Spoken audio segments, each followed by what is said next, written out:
Allons résoudre cet exercice supplémentaire autour des oscillations mécaniques. Vous avez un pendule élastique horizontal, la masse de la particule étant 400 grammes. Voici le pendule oscillant.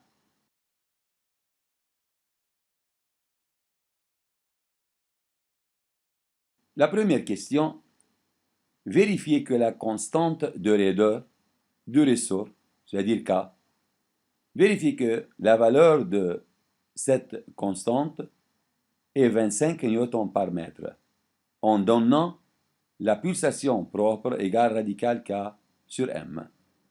Comment déterminer K? K égale M oméga 0 carré. En élevant au carré les deux termes ici, alors K est égal M fois oméga 0 carré. M étant donné égale 400 grammes, c'est-à-dire 0,4 kg. Il reste à chercher oméga 0 pour déterminer K. Oméga 0 égale combien? La valeur de oméga 0 n'est pas donnée ici, mais le graphe ci-contre montre l'évolution de la vitesse en fonction du temps, la vitesse de la particule du pendule en fonction du temps. Il faut faire attention à ce que la grandeur ici sur la verticale n'est pas l'abscisse, de façon habituelle, toujours on étudie l'oscillogramme de l'abscisse en fonction du temps. Mais maintenant, cet axe est associé à la grandeur vitesse. Voilà ici à la date 0, la vitesse est 2 mètres par seconde. 2 mètres par seconde la vitesse à la date 0. Maximum. La vitesse est maximale lorsque la particule passe par la position d'équilibre. Dans le sens positif, V positif donc se déplace dans le sens positif. Mais cette connaissance ne permet pas de calculer oméga 0. D'où vient la valeur de oméga 0 d'après cet oscillogramme? Oméga 0 dépend de la période égale 2pi sur T0, n'est-ce pas? Oméga 0 égale 2pi sur période propre. La période propre peut être déduite de cet oscillogramme. C'est un cycle complet. Voilà, cycle complet. De 0 à 0,2, cet intervalle de temps 0,2 secondes correspond à un quart du cycle. Un quart. Voilà, un quart du cycle. Donc, 0,2 égale un quart de la période. On va écrire ça ici. C'est la partie A de l'exercice. 0,2 secondes représente le quart de la période propre. Donc, on peut déduire T0 égale 4 fois 0,2, c'est-à-dire 0,8 secondes. Et ensuite, connaissant T0, on peut déterminer oméga 0. Comment? Oméga 0 égale 2pi sur T0, c'est-à-dire 2pi sur 0,8. 2pi sur 0,8, c'est-à-dire pi sur 0,4 radians par seconde. C'est oméga 0. Donc, on peut chercher la valeur de K. K égale M oméga 0 carré et M égale 0,4 kg. Ici, voilà. M égale 0,4. Donc, K égale, en revenant à K égale M fois oméga 0 carré. M 0,4 fois oméga 0 carré, c'est-à-dire pi carré sur 0,4 au carré, égale, en simplifiant 0,4 ici, 0,4 au dénominateur, il reste pi carré sur 0,4. Mais pi carré dans l'exercice, voilà, pi carré est égal à combien?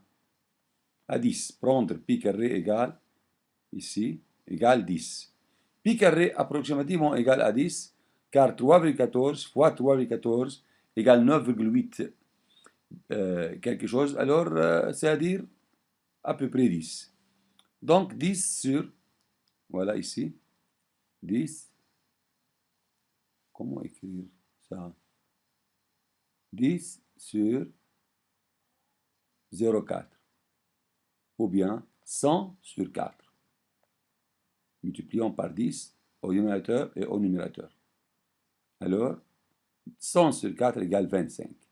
C'est la constante de raideur du ressort égale à 25 newtons par mètre, ce qu'il fallait vérifier.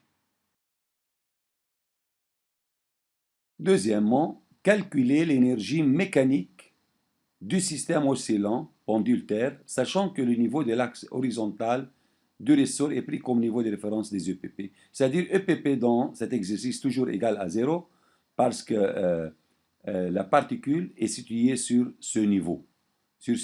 Et EPP reste constante. Donc on peut éliminer EPP de l'expression d'énergie mécanique. Donc il faut calculer cette énergie. Cette énergie est emmagasinée dans le système oscillant. Comment calculer cette énergie? Donc c'est la deuxième question. Deuxièmement, il faut écrire ici 2. EM est égal à combien? Égal EC plus EPE. Mais on peut directement, puisque EM est constitué seulement de deux grandeurs, seulement de deux termes, alors si EC est max, alors EPE égale 0. Ou bien, réciproquement, si EPE est max, alors EC égale à 0. Donc on peut écrire cette expression sous cette forme. Ou bien EC max, ou bien EPE max. Donc, ce qui est convenable pour nous dans cet exercice est quel choix? EC max ou bien EPE max? Pour EC max, 1 demi, voilà 1 demi, M fois V max carré. C'est ce qui est le cas dans notre exercice parce que l'oscillogramme nous donne quelle est la valeur de V max. C'est 2 mètres par seconde. Mais l'autre terme, c'est-à-dire EPE max, est à choisir lorsque l'oscillogramme montre l'évolution de x par rapport au temps. Dans ce cas, on peut déterminer xm de l'oscillogramme et on utilise EPE max au lieu de EC max. Mais maintenant, V max est donné, alors on peut déterminer la valeur de EM connaissant V max. 1 demi fois 0,4, 400 grammes, c'est-à-dire 0,4 kg, fois 2 mètres par seconde au carré. Il faut faire attention toujours aux unités des grandeurs données. 0,4 kg et 2 en mètres par seconde. Alors la réponse est comme suit. 4 sur 2. 2 fois 0,4, 0,8. 0,8 joules, c'est l'énergie mécanique emmagasinée dans le pendule au cours du temps. Cette valeur ne varie pas parce que les frottements sont négligeables. Il y a conservation de EM. Troisième question. Écrire l'expression d'énergie mécanique, du système à un instant t quelconque. Toujours, cette étude est habituellement, on peut écrire directement EM égale à EC plus EPE, c'est-à-dire 1 demi M V carré, initiative de la particule, plus 1 demi K fois delta L carré, c'est-à-dire X carré. Voilà, c'est l'étude générale, voilà, ici. toujours, on peut procéder de cette façon. EM égale EC plus EPE avec EPP égale à 0. Alors EM égale 1 demi 1 v carré plus 1 demi kx carré, avec delta L égale x. Dans notre problème, c'est un pendule horizontal. Donc, delta L égale x. dEm sur dt égale 0. On fait la dérivée, puis on aboutit à ce résultat x seconde plus k sur m égale à 0. C'est la troisième question. Donc, en déduire quoi ici? C'est l'équation différentielle. Que demande-t-il? Déduire l'équation différentielle qui régit ces oscillations. Donc, c'est la réponse à la troisième question. C'est l'équation demandée. Voilà. L'équation différentielle.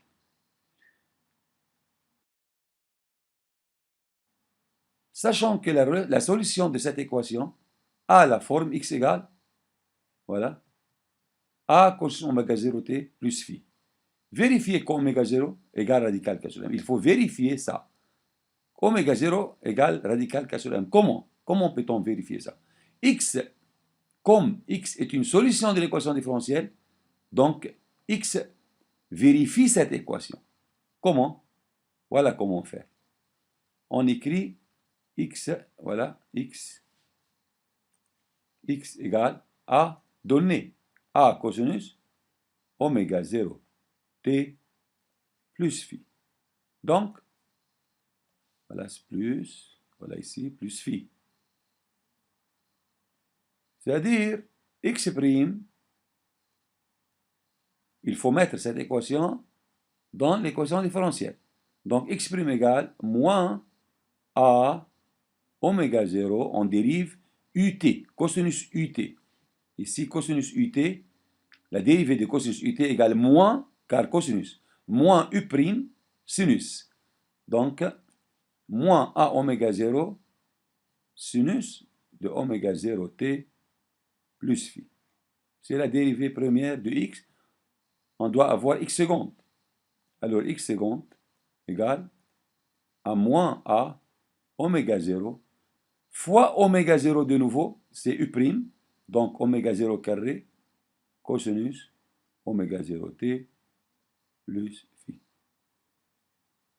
Faites attention à ce que a fois oméga 0 fois cosinus oméga 0t plus phi n'est autre que x. N'est autre que x. X égale a cosinus oméga t plus phi. Donc x seconde égale moins, ici, oméga 0 carré fois a cosinus oméga 0 t plus phi, c'est-à-dire fois x. Fois x. Implique x seconde plus oméga 0 carré x égale à 0. Donc, c'est la même forme de l'équation différentielle déjà trouvée au-dessus. Voilà. Identifiant ces deux équations, on peut déduire que oméga 0 carré, voilà ici, oméga 0 carré n'est autre que k sur m. Oméga 0 carré égale k sur m est à la suite oméga. Voilà ici k, oméga 0 égale radical de k sur m, ce qu'il fallait vérifier dans cette question.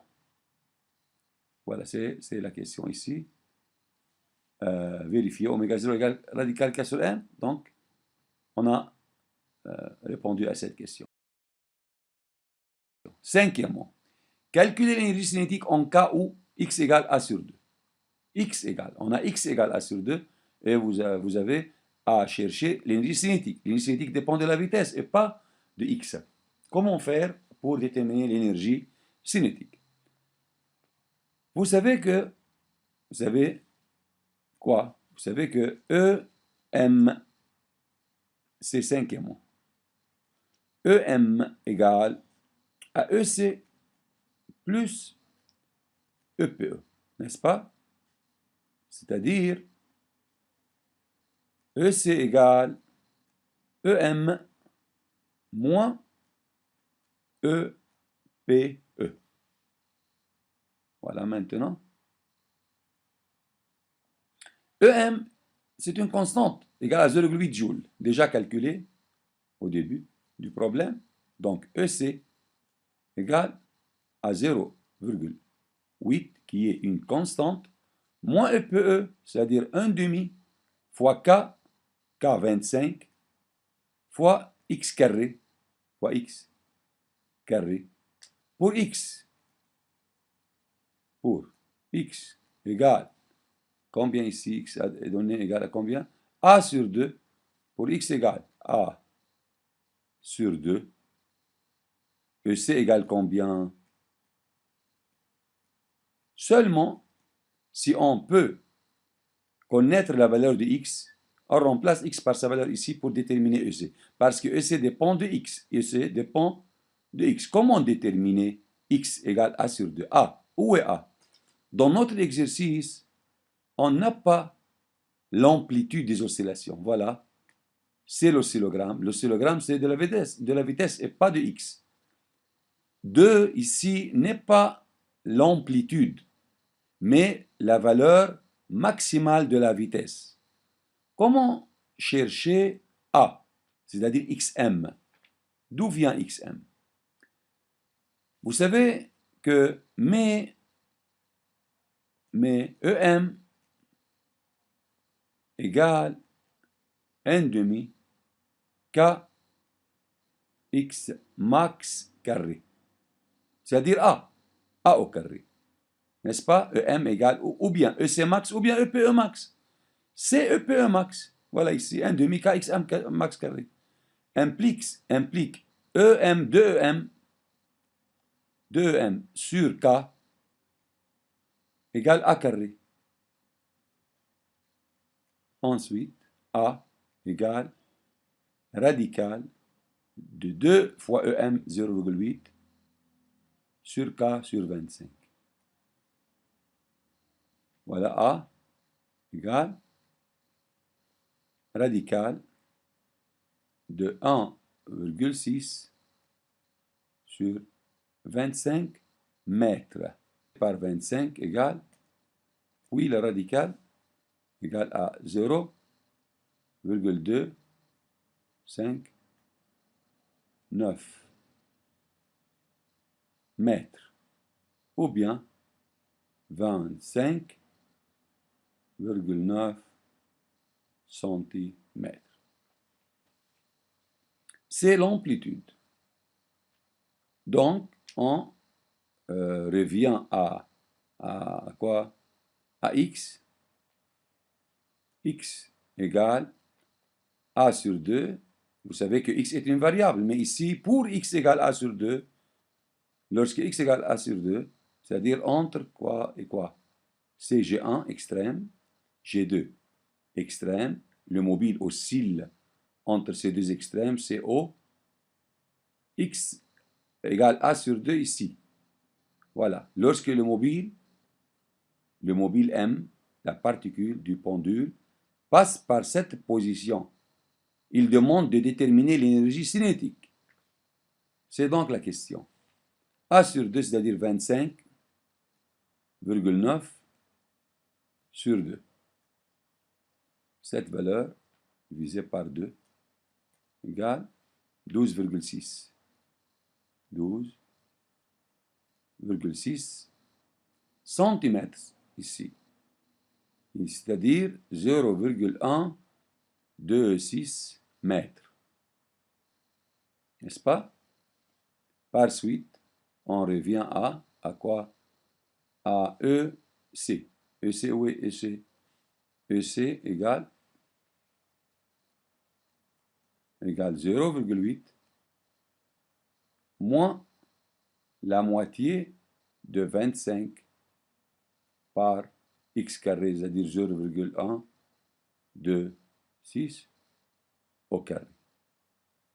Égal à combien? 0,126 au carré fois égale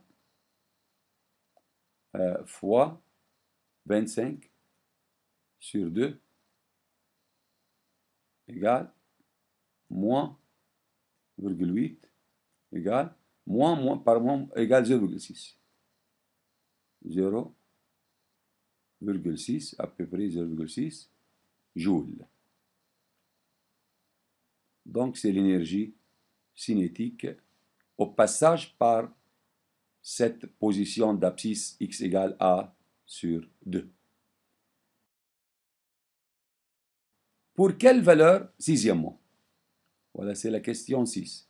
Pour quelle valeur de x, quelles sont les valeurs de x auxquelles on a EC égale EPE.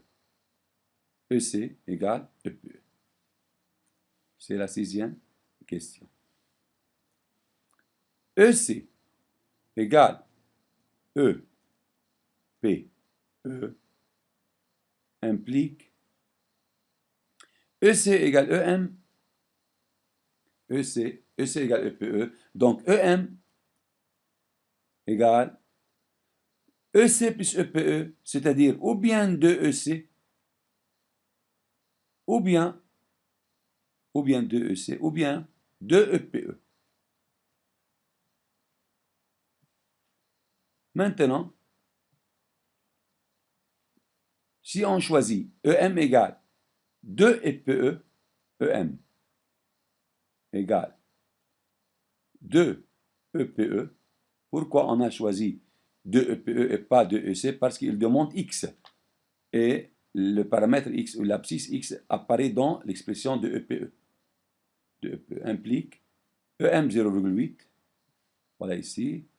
Il faut rectifier 0,8 égale à 2 fois 1 demi K fois X carré. K égale combien? 25. On va mettre K par sa valeur. 25 ici. 20. 5 fois X au carré. C'est donc X carré égale 2 ici et 2 là. Alors 0,8 sur 25. X carré égale 0,8 sur 25, 8 sur 25 égale 0,032. 0,32. Ainsi,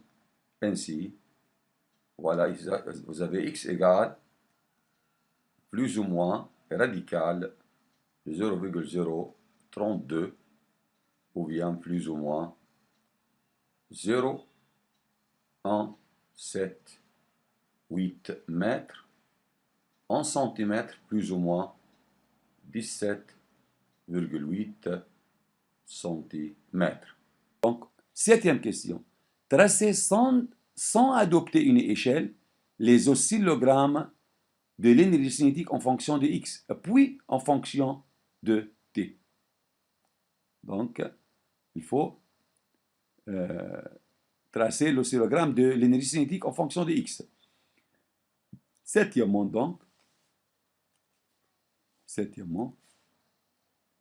toujours lorsqu'il demande cet oscillogramme de l'énergie cinétique en fonction de l'abscisse x, toujours la courbe a cette forme. Voilà, la courbe a cette forme. Forme parabolique, ici moins xm, et là, plus x max ou bien plus a, ici 0. Donc l'énergie cinétique varie lorsque le corps oscille entre ces deux extrêmes ici. Alors l'énergie cinétique varie comme ça. L'énergie cinétique au passage par la position d'équilibre est maximale, voilà, parce que V est max, et au passage du mobile par les extrêmes, pas de vitesse. Aux extrêmes, on a vitesse nulle. C'est pourquoi EC égale à 0 aux extrêmes. Mais ici, vous avez, ici, l'énergie cinétique maximale, EC max, égale à EM. EC max égale à EM, c'est-à-dire 0,8 dans notre problème, 0,8 joules. C'est le graphe de EC en fonction de X, mais à tracer maintenant le graphe de EC en fonction du temps.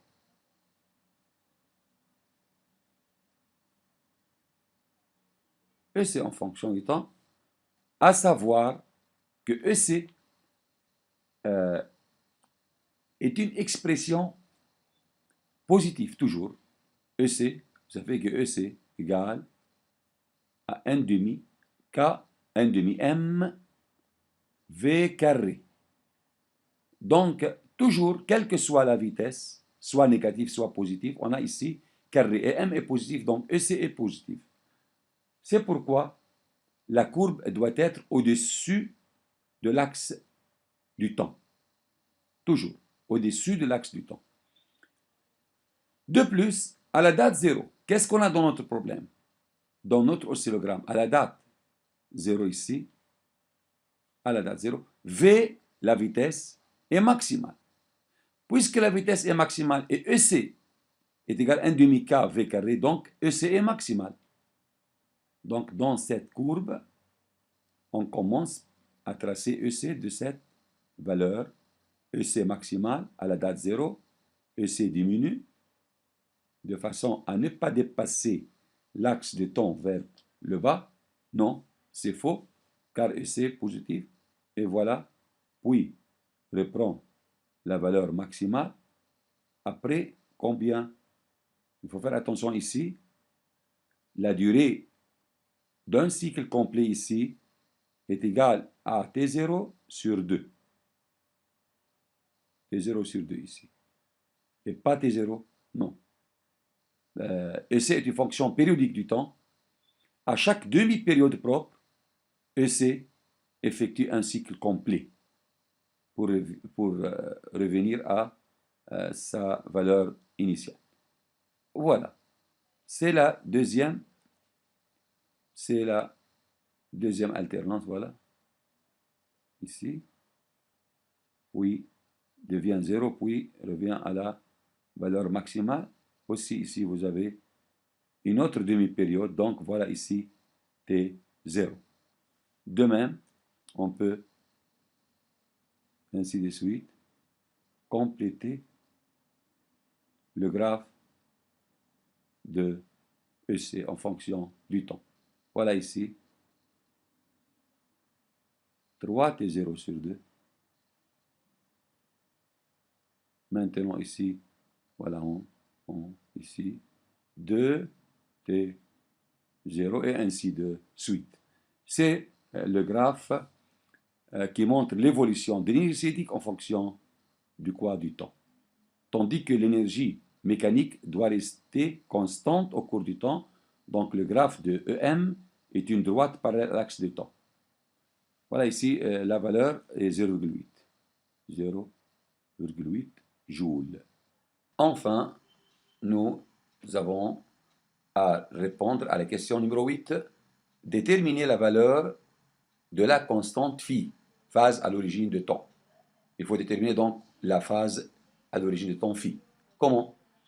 Vous avez ici la courbe de V en fonction du temps, et pas X en fonction du temps, V. L'expression de V, voilà ici, question 8, vous avez V égale oméga 0, xm.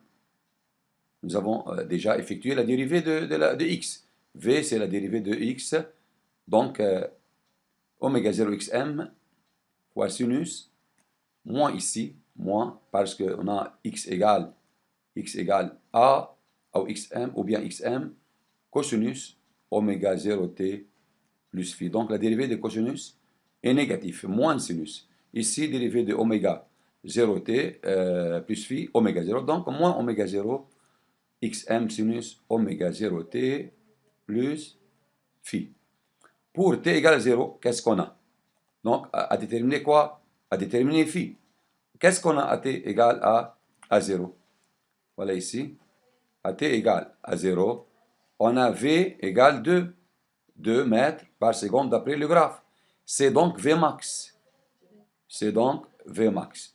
On écrit ici, mettons Vmax par sa valeur là, dans cette expression, à la date 0, on écrit Vmax, c'est-à-dire 2 mètres par seconde, égale à combien égale moins? À quoi égale oméga 0 xm? C'est Vmax aussi. Oméga 0 xm, c'est Vmax. Moins Vmax fois sinus, t égale à 0 ici, donc sinus phi. Donc on a sinus phi est égal à moins 1. Implique phi égale moins pi sur 2. Moins pi sur 2 radians. C'est la réponse à la question numéro 8, phi égale moins pi sur 2 radians.